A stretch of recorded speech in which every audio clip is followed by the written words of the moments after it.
বাংলাদেশের 11টি ব্যাংকের গ্রাহকদের জন্য একটি দারুণ সুখবর দিল সরকার। এই সংক্রান্ত বিভিন্ন রকম পত্রপত্রিকাগুলো বিভিন্ন রকম প্রতিবেদন প্রকাশ করে, আপনারা স্ক্রিনে যেটা দেখতে পাচ্ছেন। তো আজকে আমরা দেখে নিচ্ছি জাগো বাংলা পত্রিকার একটি প্রতিবেদনটি প্রকাশিত হয়েছে 16 জুলাই 2026 খ্রিস্টাব্দ তারিখে, অর্থাৎ গতকাল। প্রতিবেদনের শিরোনামে যেমনটি বলা হচ্ছে, মালিকদের কাছে ফিরছে 11টি ব্যাংকের নিয়ন্ত্রণ, অর্থাৎ 11টি ব্যাংক তাদের নিজের কাছে নিয়ন্ত্রণ ফিরছে এবং এই 11টি ব্যাংক মূলত নিজের মতো করে ঘুরে দাঁড়াচ্ছে। তো কোন কোন ব্যাংকগুলো মূলত ঘুরে দাঁড়াচ্ছে, কি বলা হচ্ছে সরকারের পক্ষ থেকে, কি বলছেন এই প্রতিবেদনের পক্ষ থেকে, আর কি বলছেন মূলত গ্রাহকগণ, এই সংক্রান্ত বিস্তারিত তথ্য জানাবো আজকে ভিডিওতে। বাংলাদেশ ব্যাংকের হাতে থাকা দেশের 11টি বেসরকারি ব্যাংকের নিয়ন্ত্রণ আবারও মালিকপক্ষের কাছে ফিরতে শুরু করেছে। 2 বছর আগে অনিয়ম এবং সুশাসনের সংকটের মধ্যে যেসব ব্যাংকের পরিচালনা পর্ষদ ভেঙে দিয়ে কেন্দ্রীয় ব্যাংক নিজস্ব বোর্ড বসিয়েছিল, এবার সেই অন্তর্বর্তী ব্যবস্থার অবসান ঘটছে আইনগত বাধ্যবাধকতার কারণে। এই প্রথম পদক্ষেপ হিসাবে বুধবার আল আরাফা ইসলামী ব্যাংকের নতুন পরিচালনা পর্ষদ গঠন করে শেয়ার হোল্ডার পরিচালকদের হাতে দায়িত্ব ফিরিয়ে দিয়েছে বাংলাদেশ ব্যাংক। একই প্রক্রিয়ায় পর্যায়ক্রমে আরও 10টি ব্যাংকের পর্ষদ পুনর্গঠন করা হবে। তবে কেন্দ্রীয় ব্যাংকের কর্মকর্তারা বলছেন, এটি শুধু আগের পরিচালকদের কাছে ফিরিয়ে দেয়া নয়, নতুন পর্ষদ অনুমোদনের আগে প্রকৃত মালিকানা, শেয়ারধারীদের যোগ্যতা, ব্যাংকের আর্থিক অবস্থার উন্নতি এবং গত 2 বছরে বাংলাদেশ ব্যাংক নিযুক্ত বোর্ডের কর্মদক্ষতা মূল্যায়ন করা হচ্ছে।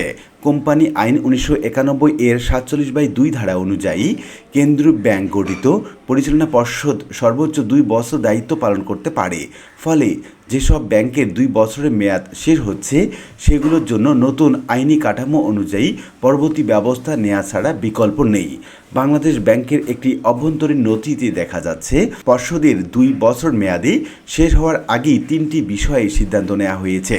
প্রথমত, সংশ্লিষ্ট ব্যাংকগুলোর গত 2 বছরের আর্থিক পারফরমেন্স মূল্যায়ন। দ্বিতীয়ত, 2% বা তার বেশি শেয়ারধারীদের হালনাগাদ আলটিমেট বেনিফিশিয়াল অনার রিপোর্ট সংগ্রহের মাধ্যমে প্রকৃত মালিকানা শনাক্ত করা। তৃতীয়ত, 2 বছরের মেয়াদ শেষ হওয়ার পর আইনগতভাবে কী পদক্ষেপ নেওয়া হবে সে বিষয়ে আইনি মতামত গ্রহণ। নথিতে আরও বলা হয়েছে, 2024 সালের 5 আগস্টের পর বাংলাদেশ ব্যাংক 47 ধারার ক্ষমতা বলে যেসব ব্যাংকের পরিচালনা পর্ষদ বাতিল করেছিল এবং যেগুলো রেজলিউশন প্রক্রিয়ার আওতায় নয়, বর্তমানে সেই তালিকায় রয়েছে 11টি ব্যাংক। এই ব্যাংকগুলো হলো Al Arafah Islami Bank, Bangladesh Commerce Bank, United Commercial Bank, Islami Bank Bangladesh, National Bank, IFIC Bank, NRB Bank, NRBC Bank, মেঘনা ব্যাংক, দ্য প্রিমিয়ার ব্যাংক এবং আইসিবি ইসলামী ব্যাংক। এসব ব্যাংকের বর্তমান ব্যাংক নিযুক্ত পরিচালনা পর্ষদের মেয়াদ 2026 এবং 27 সালের বিভিন্ন সময়ে শেষ হবে। এই ধারাবাহিকতার প্রথম বাস্তবায়ন হচ্ছে আল আরাফা ইসলামী ব্যাংক। বুধবার বাংলাদেশ ব্যাংক এটি পরিচালনা পর্ষদে 14 জন স্পন্সর এবং শেয়ার হোল্ডারের পরিচালক এবং 3 জন প্রতিনিধি পরিচালক নিয়োগ দেয়। একই সঙ্গে পরিচালনা খলিলুর রহমানকে ব্যাংকের দায়িত্ব নেয়ার আগে 2টি বিমা কোম্পানির পরিচালনা পর্ষদ থেকে পদত্যাগের নির্দেশ দেওয়া হয়েছে। পূর্বে নিয়োগ পাওয়া স্বতন্ত্র পরিচালকদের বহাল রাখা হয়েছে এবং চেয়ারম্যান নিয়োগে কেন্দ্রীয় ব্যাংকের বিদ্যমান নীতিমালা অনুসরণের নির্দেশ দেওয়া হয়েছে।